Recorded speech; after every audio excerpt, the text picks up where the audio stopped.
Los extraños. Un relato escrito por Miguel Huertas, publicado en el número 16 de la revista Relatos Increíbles.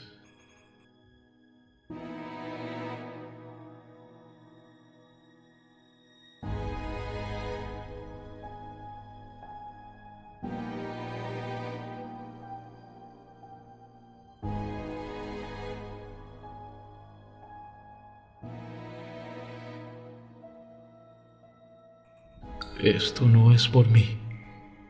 Yo no viviré para ver el amanecer. La plaga ya me ha tocado y no tengo ninguna intención de ver cómo empeora. Ya lo he visto antes. No permitiré que eso me pase a mí. La jeringuilla está cargada ya. Me espera a solo 2 palmos de mi mano. Cuando termine mi relato, la aguja morderá mi carne. El émbolo bajará y podré dormir al fin. Todo habrá terminado. No voy a narrar para que seamos conscientes del horror que hemos sufrido. Eso lo sabemos perfectamente. La cicatriz que ha dejado durará 1000 años. No. Mi narración va en otra dirección. Comprender el horror que hemos cometido. Me llamo Víctor Arteague y yo era doctor en un grupo especial de investigación biológica cuando esos seres llegaron, vomitados desde las oscuras entrañas del vacío espacial. Recuerdo perfectamente el día, un 2 de enero. Esa misma mañana, la guerra civil que dividía a mi país se había recrudecido de nuevo en uno de sus interminables ciclos de violencia. Eso ha quedado eclipsado por los hechos posteriores, pero lo cierto es que incluso antes de que todo empezase, a mí ni siquiera me importaba. Me creía muy inteligente por aquel entonces, ciudadano del mundo. Mi única patria era la ciencia y el logo de la Fundación Europea de Estudios Biológicos, mi única bandera. ¡Qué estúpido! Recuerdo que acababa de abrazar a Mina, la chimpancé que era el próximo sujeto en los experimentos, y ella me había devuelto el abrazo. La estaba preparando cuidadosamente para la intervención.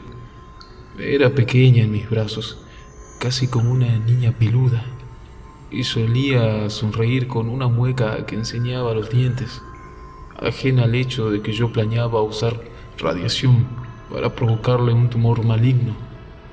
Después, probaría en ella un tratamiento experimental no probado para su uso en humanos. Más tarde ella moriría y yo abriría su cadáver para seguir estudiando. A eso me dedicaba. Había entrado en la fundación con 24 años, catapultado desde las mediocres universidades de mi belicoso país hasta la élite científica mundial. Mis proyectos sobre oncología y primates, aunque modestos por aquel entonces, habían llamado poderosamente la atención de Sven Nordwind, una figura de reconocido prestigio en la investigación en biología sanitaria a nivel mundial. Sven era una figura paternal, con unas gafas redondas a los John Lennon, su pelo áspero y blanco y una barba de chivo. Era a la vez exigente y comprensivo. Investigación sobre nanotecnología sanitaria, marcadores metabólicos, potenciadores sintéticos de acetilcolina para detener la degeneración de tejido cerebral. Creí que teníamos la naturaleza en nuestras manos, que nuestro triste método científico era la luz más brillante del universo. Vaya estupidez. Volvamos a ese fatídico 2 de enero. Tomamos contacto con esos seres poco antes del mediodía.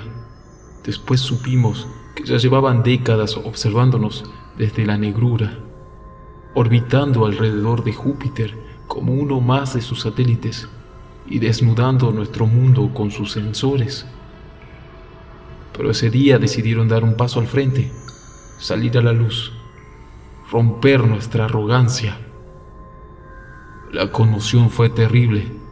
Alertas rojas en todos los lugares. Treguas temporales en todos los conflictos. Expectación a lo largo y ancho de nuestra vieja y amada tierra. La humanidad miraba al cielo, cruzando los dedos, dándose cuenta de que el cielo no era un techo, sino la puerta a un abismo tan profundo que devasta al intelecto. Por supuesto, ya lo sabíamos, pero en ese momento lo sentimos. Nos habíamos creído importantes, únicos, y en ese momento el universo nos decía la verdad, una verdad que sufrimos en toda su dolorosa magnitud. Nuestro planeta solo es una diminuta mota de polvo que gira en un vacío imposible, cayendo en la inmensidad. Su vehículo era un artefacto kilométrico. Florecía en la órbita cislunar, extendiéndose en todas direcciones, brillando como una explosión estática. Teníamos muchos nombres para ellos, fruto de la imaginación y la ficción, pero no pudimos emplearlos. Eso era demasiado real para mancharlo con esos nombres. Hicimos lo único que pudimos. Les llamamos los extraños. Les enviamos comunicaciones en todos los idiomas terrestres y también en código binario y otros lenguajes de computación. Respondieron con descargas de ondas electromagnéticas de diferentes longitudes, chorros de datos tan largos y complicados que parecían aleatorios. Solo tras horas de estudio por parte de las personas más expertas del planeta y con la ayuda de los ordenadores más avanzados que nuestra tecnología podía darnos, encontramos un tenue patrón en sus emisiones. Era tan complejo que parecía caótico. Su idioma estaba más allá de nuestro entendimiento. Esta noticia fue ocultada al gran público gracias a un acuerdo entre las élites internacionales y el férreo control de los medios de comunicación. Pero la noticia recorrió como una onda expansiva a los círculos científicos que tenían el suficiente nivel de acceso, como era el caso de mi unidad. El lenguaje de los extraños era demasiado complejo para que pudiéramos comprenderlo. Sin embargo, esos seres sí podían rebajarse a nuestro nivel, o intentarlo. Enviaron un nuevo mensaje, una jeringosa, que mezclaba de forma inexplicable todas las formas de comunicación con la que habíamos intentado hablarles. 9 tensas horas de intensa decodificación después, el grupo de expertos encargado de esa comunicación emitió un informe donde se sugería que aquel mensaje era una invitación explícita, una mano tendida a la tierra. Rápidamente se formó un equipo con las personas que se consideraron necesarias para tratar con los extraños: ingenieros de computación, estrategas, expertos en lingüística, politólogos, diplomáticos expertos. Se requirió que la fundación enviase un experto en biología que estuviese a la altura para tratar de sacar conclusiones de las observaciones directas de la anatomía alienígena. Sven Nordwein encargó la tarea a uno de mis colaboradores más cercanos, Edward. Edward había sido mi primer amigo al llegar a la fundación. Me dolió verle partir hacia lo desconocido.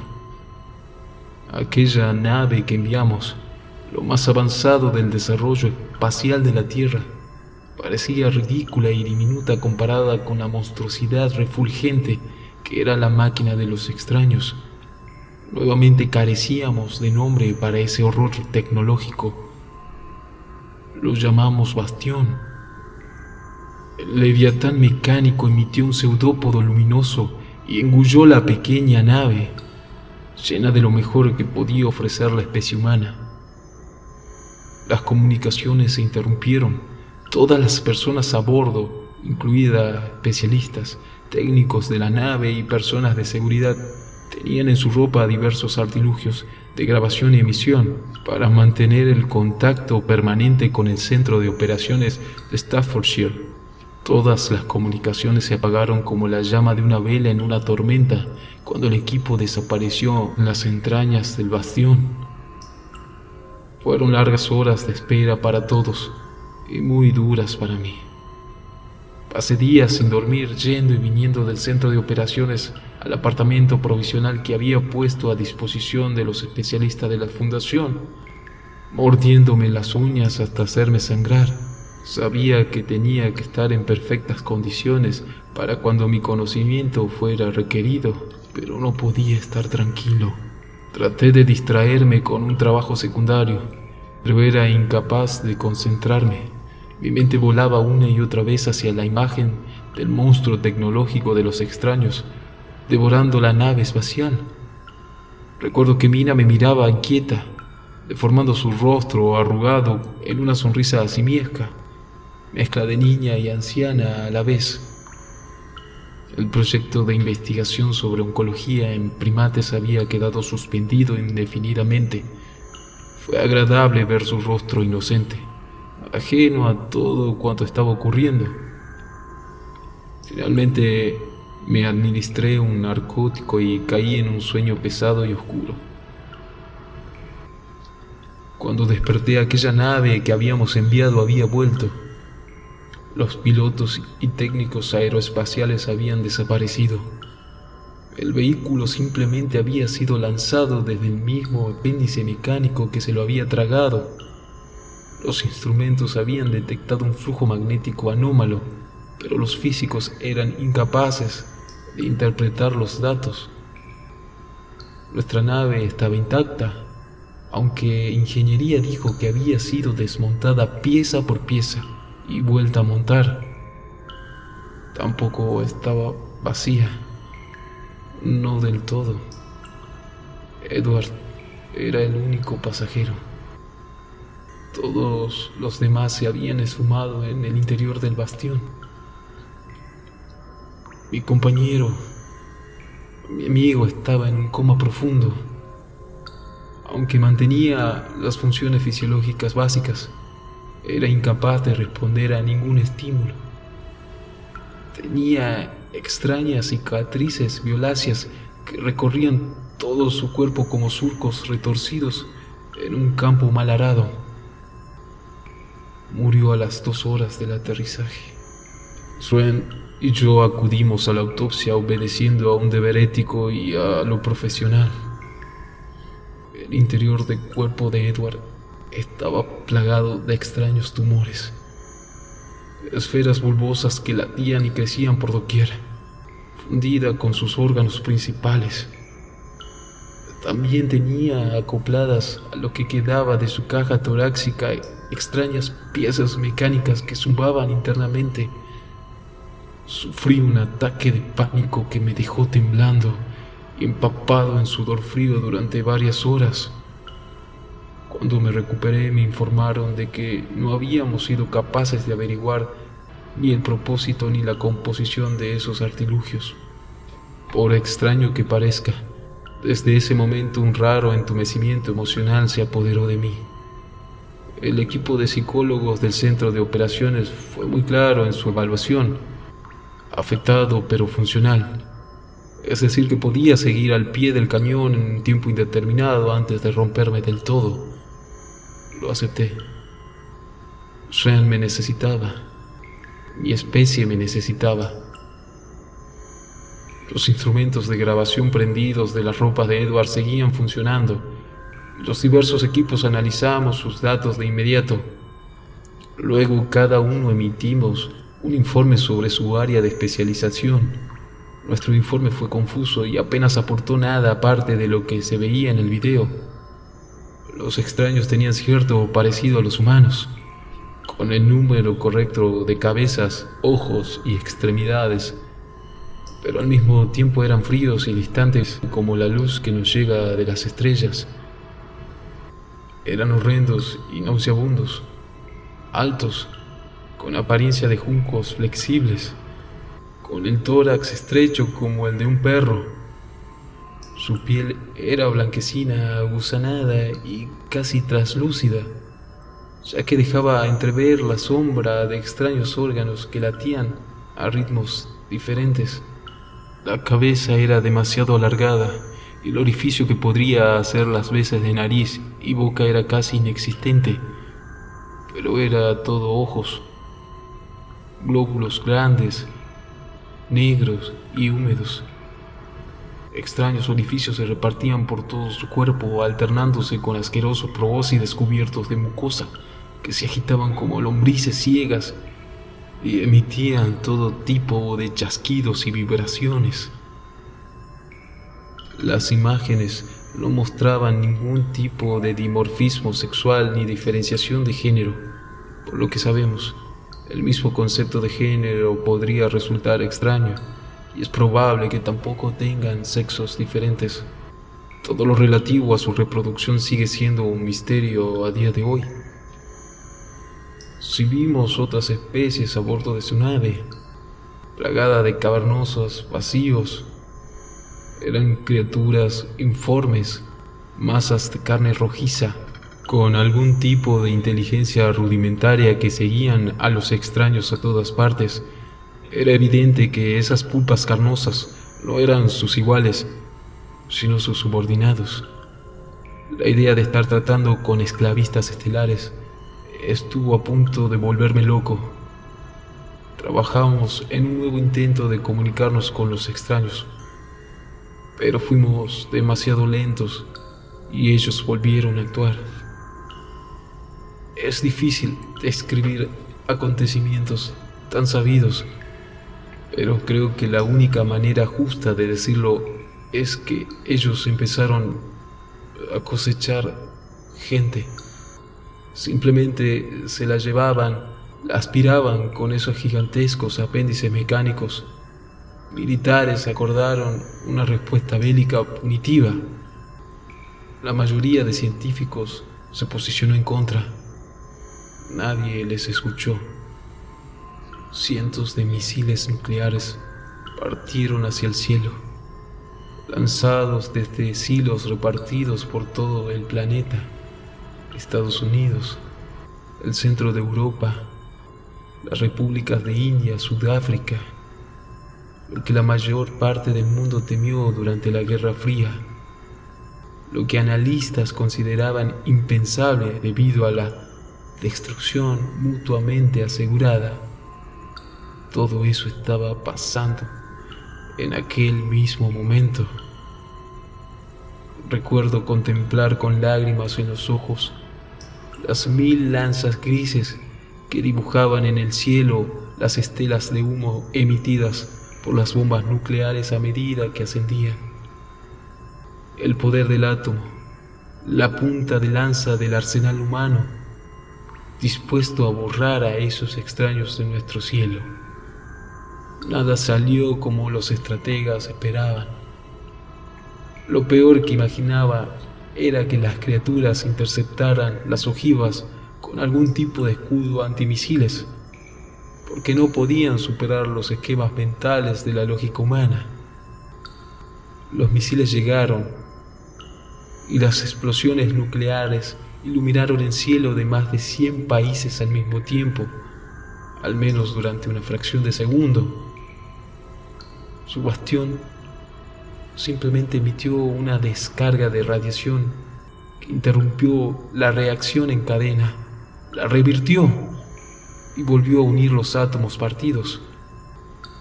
La explicación tenía un sentido siniestro para mí, pero las personas de la división de física simplemente comenzaron a vomitar, todas a la vez, cuando leyeron los datos. Las bases de nuestro mundo se derrumbaban. No había contexto para explicar lo que estaba pasando. La respuesta no se hizo esperar, pero no fue tan tosca y brutal como echar mano del poder de la radiación. Los extraños emitieron un pulso resonante en una frecuencia determinada que sacudió nuestro cielo como un trueno silencioso, afectando a una docena de ciudades: Kiev, Nueva Delhi, ciudad de Ho Chi Minh, Washington, Berlín. En realidad, decir que afectó a las ciudades no es correcto. Las urbes estaban intactas, cada piedra exactamente igual que el segundo anterior al disparo. Pero las personas, lo único coherente que puedo escribir sin echar mano a metáforas vacías es que la sinapsis se interrumpió, como si los extraños hubiesen encontrado o siempre hubiesen sabido dónde estaba el botón de apagado del cerebro humano. Cientos de millones de personas dejaron de existir en menos de un segundo. Cuando pasó la conmoción, la mayoría de autoridades militares acordaron no responder el ataque y rendirse de inmediato. Hubo algunos demasiado tercos, pero sus propios lugartenientes les dispararon en la cabeza en ese mismo momento y tomaron el mando para apoyar la rendición incondicional. La sociedad que yo había creído siempre gobernada por la razón se resquebrajaba. Los extraños no buscaban algo tan pueril como la dominación o el exterminio, como yo creí en la demente oscuridad de esas primeras noches. Ellos solo querían hacer su voluntad. Aspiran a cierta cantidad de personas cada día, a veces docenas, a veces miles, en diferentes lugares del planeta. Algunas vuelven, aunque nunca de la misma manera. La mayoría ha sido víctima de extraños procedimientos quirúrgicos. Hacemos lo que podemos, pero poco podemos averiguar y mucho menos remediar. Alguna de esas personas tienen los órganos colocados de manera incorrecta o un número diferente de órganos, u órganos que nunca hemos visto y cuya función no podemos adivinar. Esas personas suelen morir, como nuestro pobre Edward. Otras no mueren, pero propagan la plaga. Miles de personas agonizan cada día, con sus sinapsis acelerándose cada vez más hasta que saltan los plomos de su cerebro. El correlato psicológico de esta anomalía es alucinar. Un polígono tras otro florece en tu mente, con sus lados replicándose cada vez más hasta que pierdes el control de tu propia conciencia y agonizas. A veces rezo porque la situación fuese otra. Rezo a un Dios en el que no creo para que los extraños bajen de su monstruoso bastión y nos esclavicen. Nos lleven a unas hipotéticas colonias a miles de años luz del sistema solar y nos pongan a trabajar en minas de azufre, o que arrasen los parlamentos de todos los países y nos gobiernen con puño de hierro, o que simplemente nos exterminen fría y metódicamente. Sería horrible y brutal, lo sé, pero tendría sentido. Sven tuvo más suerte, ya ha muerto, soy sincero. Esperaba que me ayudara a acabar el proyecto antes de irse. El centro de operaciones es ya una ruina vacía, pero algunos especialistas seguimos en contacto, aunque ahora solo ayudamos a los de computación y lingüística a crear un nuevo mensaje para los extraños. La idea fue de Sven. Él no tenía los conocimientos para impulsar el proyecto, pero sí la suficiente fuerza y la autoridad moral para convencer a los expertos de ponerse a trabajar y dar un sentido a sus vidas. No tenemos que preguntar para qué, ya lo sabemos. Los extraños nos abren en canal y hurgan en nuestro cuerpo para saber qué tenemos dentro. Nos inoculan la enfermedad que les acosa y les mata para entenderla y prueban sus tratamientos experimentales en nosotros. Disponen de nuestra vida y cuando no somos de utilidad nos dejan morir. No, lo que necesitábamos preguntar era cómo son capaces de hacer algo así. Somos diminutos comparado con su intelecto cósmico. Sí, pero somos. han comprobado que existimos, que podemos sentir, pensar, amar, relacionarnos, comunicarnos. ¿Cómo pueden hacerle eso a unos seres que se parecen tanto a ellos? Eso es lo que se nos escapa. Más que sobrevivir, necesitamos entender. Ren no ha podido ver el final del proyecto. Contrajo la plaga hace 3 días y murió después de 20 horas de alucinar extrañas figuras geométricas que estallaban en su mente. Debe ser una extraña forma de morir. No ser dueño de tu propia imaginación. Sentir polígonos de diferentes formas, cada vez más complicadas, cada vez con más lados, cada vez con más formas impensables, desgarrando tu mente una y otra vez, cada vez más rápido, hasta que el cerebro no puede soportar una sinapsis tan veloz e intensa. No pienso averiguarlo. La jeringuilla sigue a mi lado. No enterramos a Ren. No teníamos tiempo. Le dejamos ahí tendido en su camastro, con la mandíbula desencajada en una mueca de estupor y agonía, mientras los demás trabajamos. El mensaje ya está completo. Lo irradiamos esta mañana desde nuestra base hacia el bastión de los extraños y hemos recibido una respuesta. Es el mismo lenguaje de símbolos que hemos empleado en nuestro mensaje. La respuesta a nuestra desesperada pregunta, la respuesta que necesitamos, no para dejar de sufrir, sino para darle un significado a nuestro dolor. Solo ha sido una imagen, la imagen de un chimpancé, con sus arrugas ancianas y su sonrisa de inocencia infantil. Algunos no han sido capaces de entenderlo, pero yo sí lo entendí. Y la risa histérica que se ha apoderado de mí ha asustado a los demás. Nada de afectado pero funcional. Ya no, nunca más. Ahora solo estoy estropeado. Un muñeco que se ha roto.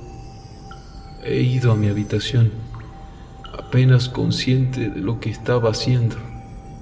He sacado a Mina de su cubículo y he abrazado su cuerpecito peludo mientras lloraba con tanta intensidad que por un momento creí que los sollozos iban a partirme en dos.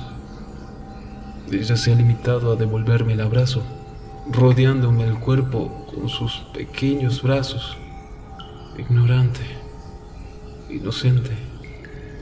Cuando me he calmado, me he quedado tendida o en la cama, pensando en la ironía de la situación, en el karma cósmico que ha venido a devorar nuestra cordura. Entonces es cuando lo he visto, estallando en mi cabeza, haciéndome chillar del dolor. Un triángulo tan enorme que me presionaba las paredes del cráneo. No me queda mucho tiempo. En el mismo momento en el que vi la imagen del chimpancé irradiada por los extraños, recordé el primer día que llegaron, lo que estaba haciendo antes de enterarme de su aparición. Estaba preparando a Mina para su intervención. Estaba a punto de inducirle un cáncer para después ver cómo respondía al tratamiento experimental. Luego iba a verla morir y a abrir su cadáver en canal para aprender de ella. Después de todo, era mi trabajo. Era necesario, ¿no? Eso simplemente refuerza la ironía de... Solo refuerza la ironía de que el mensaje que llevamos meses intentando generar para comunicarnos con los extraños.